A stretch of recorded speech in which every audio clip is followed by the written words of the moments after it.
4 years ago, I quit my job because I was completely burnt out, and I thought quitting would fix everything. The stress, the exhaustion, the pressure to always be on. But since then, I've learned something I didn't expect. Burnout doesn't just disappear because you're now self-employed. And freedom is not always as free as it looks on the internet. Since then, I've built a business I love, been able to work from anywhere, and raise my rates from 20 an hour to 60 an hour. But I've also let lifestyle creep completely wreck our budget. And now my husband just quit his job to join me in this business. And coming down the road in 2 months, we're being priced out of our current apartment and have to move again. So no, this is not a look how perfect my life is update. This is about what happens after you take the leap and everything I've learned when things did not go to plan. Before we jump in, if you could do me a huge favor and hit the subscribe button down below. We're trying to hit 10,000 subscribers before the end of our 119-day challenge, and we officially have like 60 days left. Every day I see a new video about someone who quit their job and shows it in this glamorous, perfect way that makes you feel like anybody can do this and that you're missing out by not quitting and trying to build your own business or personal brand. But for me, it was never glamorous or perfect by any means. I was honestly just quitting for my sanity. I didn't already have a business built up. I was not already making money. I just could not take it anymore. I was crying at work all the time, crying during calls with my mentor, and ended up abruptly quitting on a Friday when I really was not planning to. All that being said, because of all the content I was seeing on social media, I honestly expected things to change overnight for me. I thought I would immediately feel more free, but instead I just got more responsibility and honestly a lot more stress. And at the beginning, this is because I was not making any money, I had no plan, and I literally started pet sitting to make some type of money. And while my first day after quitting, I did feel this sense of relief that I didn't have to go into that job anymore and didn't have to have that miserable, soul-sucking feeling that I'd been feeling for the past year. As things finally started to pick up a year later, the stress came back full force. Because working for yourself, you do everything yourself. The client work, the marketing, the admin, and no one's there to celebrate your victories for you. And you might think, okay, well, my friends and family will celebrate with me. If they haven't gone through that themselves, they're not gonna understand how big a deal it is when you hit your first 100 subscribers on YouTube or get your first or second client. It's honestly really hard work, even if it looks easy on Instagram. So the lesson I learned here was that as much as I wanted freedom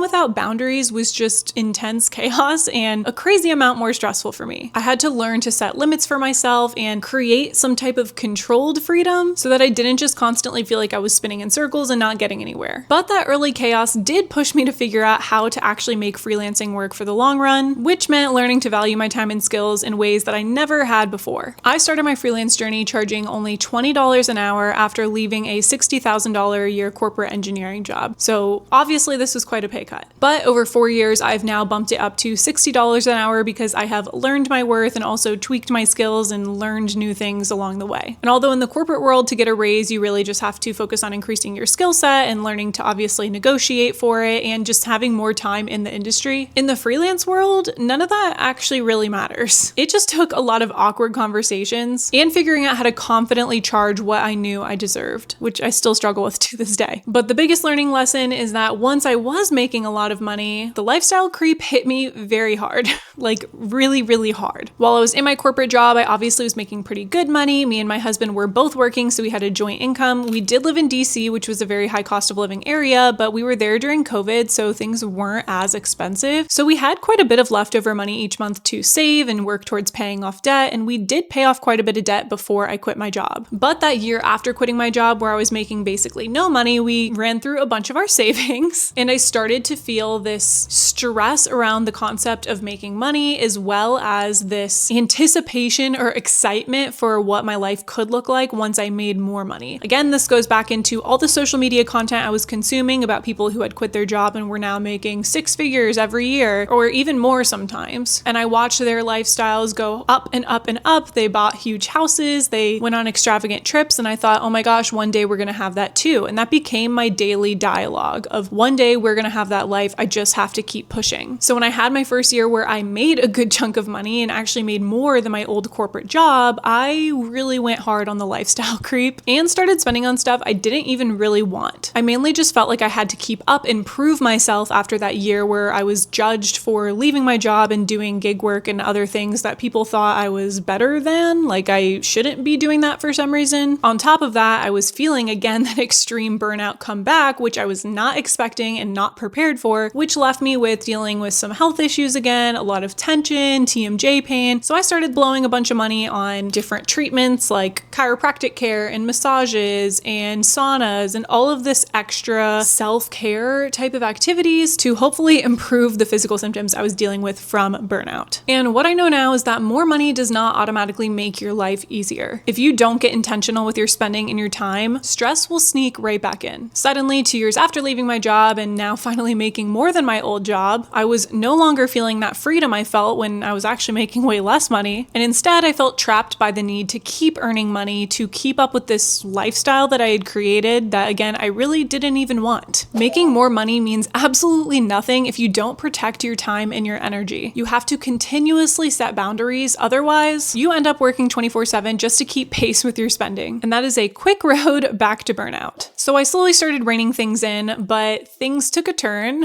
right as I thought I started to get a handle on it all. My health threw a huge wrench in the plan and forced me to slow down and rethink everything. A little over 2 years after I quit my job, I had an ovarian cyst rupture on me twice that left my whole abdominal cavity filled with blood and fluid and took me out of working for over a month. This is when I quickly realized, our spending had to change and things had to change very quickly. I slowly started feeling better from that, but never fully recovered and kept continuing on the search to figure out what was going on with my health because I just knew deep down something was off. And 1 year after that, I was diagnosed with a pituitary tumor that I started medication for to shrink. That was what was actually impacting my hormones and causing these cysts to form and rupture. I started treating that and quickly realized that all the fatigue I had been feeling for over a year was actually not from the tumor and there was definitely something else going on. And eventually I was diagnosed with POTS. I had to relearn how to manage my energy levels, manage my time, and manage my workload because all the brain fog, fatigue, dizziness was making it almost impossible to work. At this point, I had to very quickly learn how to set better boundaries and rethink my routines and how I structured my day. The lesson here is that growing your business isn't just about making money. It's about patience, building confidence, and getting really good at saying no. And sometimes the smartest move is to slow down and give yourself that space to heal and grow. We don't have to grind 24/7. It's the whole reason we left our jobs, right? Around the time I was getting diagnosed with POTS, me and my husband went on a huge trip to Japan and Korea, and after getting back, my husband told me that he wanted to quit his job to join me in building the business as well. This was very exciting because it's something I've wanted for so long, but also very scary. Not only because obviously it would be scary, now we're going all in doing this on our own and trying to build up an income for our entire family from scratch by ourselves, but also because I had just been diagnosed with POTS. I was just now starting to figure out how to manage my day, manage my energy levels. I was just figuring out which lifestyle changes helped me feel better and able to actually work more than 10 to 15 hours a week. And my business was actually a lot slower at this time period than it had been in years because I had really cut back on my work to give myself that space to rest and readjust to my new life. But at this point, we had about $10,000 in savings and we thought, what the heck, why not? Let's just go for it. So we started our 119-day challenge, which was to make enough money to be able to make it through the end of our lease and pay every single lease bill we had each month, and hopefully not have to move out of this apartment and be able to stay here for the next year as well. Spoiler alert, it's looking like we're not going to be able to stay in this apartment, and we are definitely getting priced out of this apartment because we only have about $3,000-ish left in savings, and we have, at time of recording, July and half of August of rent to still pay. We are having some better months coming up because I've gotten quite a few new clients in the past few months because I've really been pushing expanding the business. So it is going to get better, but we are not going to chance it and we're going to move into a cheaper place. That being said, as much as I am sad to leave, I'm also excited because I know that this is just the next step in our journey. We're really just learning how to show up daily, not just for ourselves, but also each other and for the business, and figuring out what each of our strengths are so that we can really capitalize on that and build a business that works for both of us. This season in my life feels more real, but also more aligned than ever. It's honestly the craziest thing. I never would have expected this is where I would be, say 5 years ago, or even 10 years ago when I was first graduating high school. And the main thing I've learned here is that there's no one right way to do anything. Success looks different for everybody. And I've had to learn how to define my own version of success because the more I just allowed other people to define it for me, the more unhappy I was with my own life. What works for us might not be your path, and that is totally okay. You have to learn how to build that skill of hearing someone else's story, hearing what works for someone else, and adjusting so that you can apply it to your life and your version of success. That being said, just as we were getting used to the idea of moving out of this apartment and settling into this new life, we started started discussing our next big dream and where we want to go. Our recent trip to Japan and Korea, and especially Japan, gave us a new, fresh perspective on life and just what was actually possible for our lifestyle and our future family. And it really just made us realize that there's way more that we want to do than even what we're doing now. So we're setting up a new challenge, one that puts the 119-day challenge to shame because it's going to be so much harder, and it is definitely going to be pushing us out of our comfort zone. And although technically we are half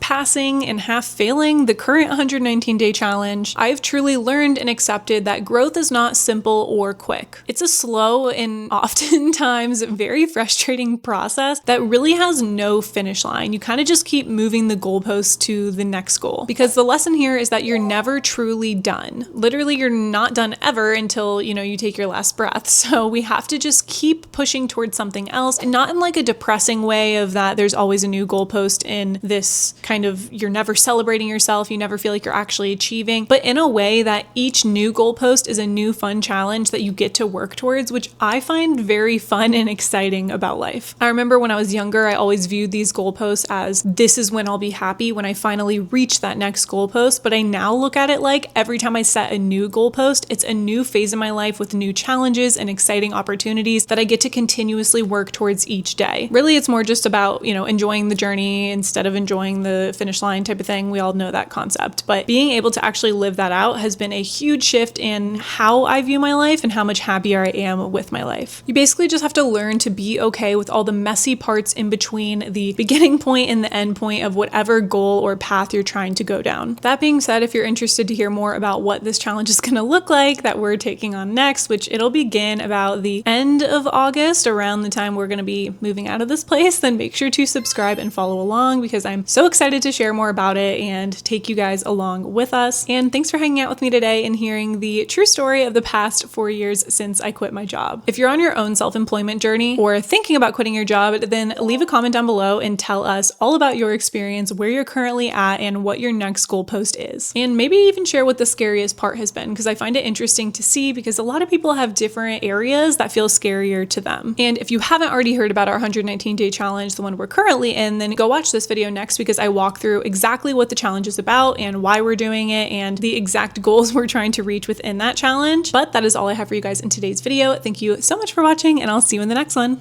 Bye.